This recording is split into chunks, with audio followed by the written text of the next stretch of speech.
What's going on, guys? Antonio here. Do me a favor, hit that thumbs up for me, and let's get into it.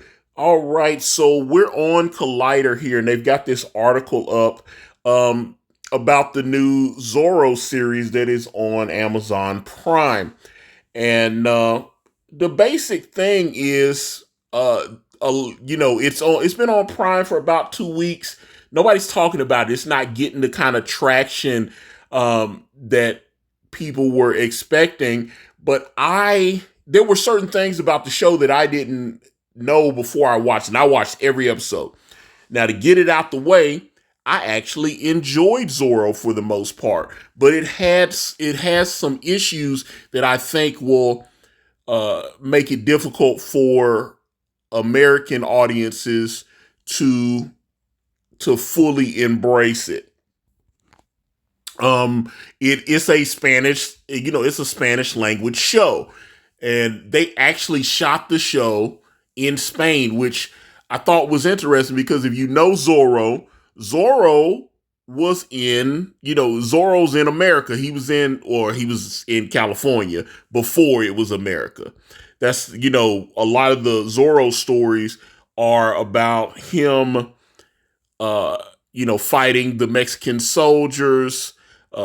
California is a territory, and some people in California are wanting to actually become a part of the United States and the whole deal. And some people are wanting California to just be an independent country on its own, the whole deal. So, those are the stories that I've always seen with Zorro, and that's why he's always going back and forth with the Mexican soldiers, because at the time that you see him, California isn't a part of the United States yet, and they feel like Mexico is overtaxing the people and, doing that kind of thing.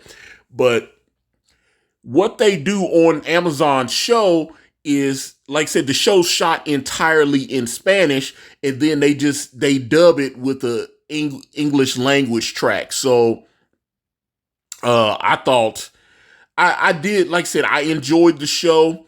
There's a show I watch on Netflix that with what's the guy, Omar Sy. I know he was in X-Men Days of Future Past. The Lupin show, and that show is shot in France, and then they just dub English on it. But you can tell that show has a higher budget, especially the later seasons, because I think Netflix gave them a little more money. Like the first season looked really good, but you can tell in the later seasons, they seem like they got a little bit more of a budget, because that show does great numbers on Netflix, despite the fact that it is a dubbed series. Zorro does not seem to be translating to the same level. And but like I said, I thought it was pretty good, but it's got some stuff in it that I am going to talk about. Like I said, I watched every episode. One thing I noticed is it doesn't matter who the villain is. If the villain's a man, then there's a woman that's pulling the string. And I mean every single time. Every time you see a strong male villain in the show, there's a woman behind that man that's the real power. Every single time. Start watching the show and you see them introduce a male villain, there's a woman that's pulling the strings every single time. Even with Zorro himself. And the reason I'm saying that is because there are more than one Zorro in there were 3 different Zorros in this show. Miguel Bernadette's the main Zorro, and that's him in the photo here. But he was the Zorro. He was the Zorro after I guess, I don't know if he was the original Zorro, because they kind of do it. What was it? Billy Zane was in that movie, The Phantom, and there had been like 50 Phantoms. It passed from father to son. It was lineage or whatever. But there was another Zorro, and he was actually a Native American character. That Zorro was a Native American, and his younger sister, he was like her hero and everything, and he trained her. And that Zorro passed away. He died he died battling the soldiers. And then his sister wanted to become Zorro. she was like, he trained me for this. I'm the next Zorro. And the elders in the tribe were like, no, that's not the way it is. They had this, if you know about Zorro, Zorro means fox. So there was this mystical fox in the show, and the fox had to choose the next Zorro. So it had picked her brother. The fox didn't pick her, and it ended up picking Diego de la Vega, Miguel Bernadette's character, right? So it picked her. But the sister was upset that the fox didn't choose her. So she decided that she was going to be Zorro anyway. So then we had two Zorros. And I'm going to tell you, there's a Mexican actress that plays, they end up calling her the Red Snake at the end, but I'm jumping ahead. But when she was Zorro, the Mexican actress that played the second Zorro, the female Zorro, boy, she's tiny. And when I'm telling you, if that woman is she looks like she's about 4'10", 4'11", maybe. Maybe she's 5. I mean, with the hat, maybe she's 5'1". That woman's tiny. And they did the moves with her, and she was fighting and doing her thing, but she's tiny. And Miguel Bernadette, I thought he was, he looks like he's real tall and slender. He just looked like he was in really good shape. And obviously they're battling for the mantle of Zorro. And of course, yay women, she is the better fighter. Because Miguel Miguel's character, his Diego de la Vega character had to learn to be Zorro, and she was already been trained and she wanted it.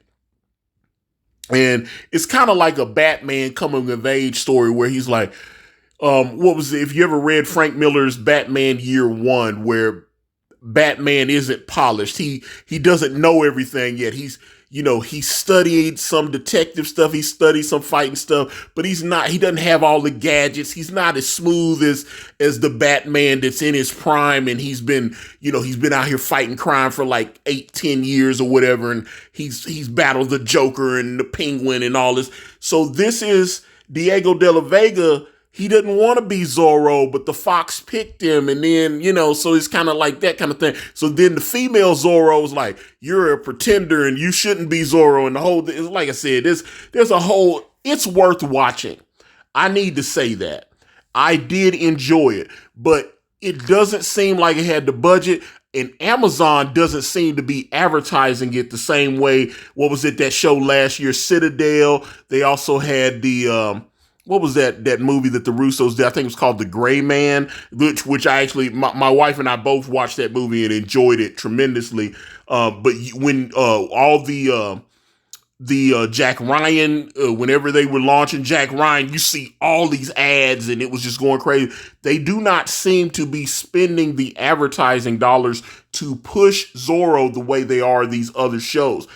So I'm gonna be honest with you. It doesn't seem to be getting the traction. I don't know if they left it in a way where we're in an interesting place, and I want to see a second season, but I don't know if you guys watched it and if you decided maybe you watched the episode 2 is like, because like I said, it doesn't look like it has the budget that I mentioned that show Lupin. Lupin definitely has a budget because, I don't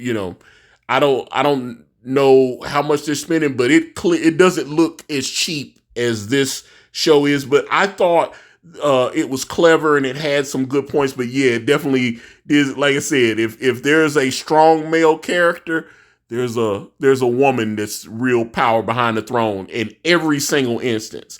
But if you watch Zorro, if you didn't like it, I would love to hear from you. I'd like to see your criticisms of Amazon's Zorro series. Get in the comments.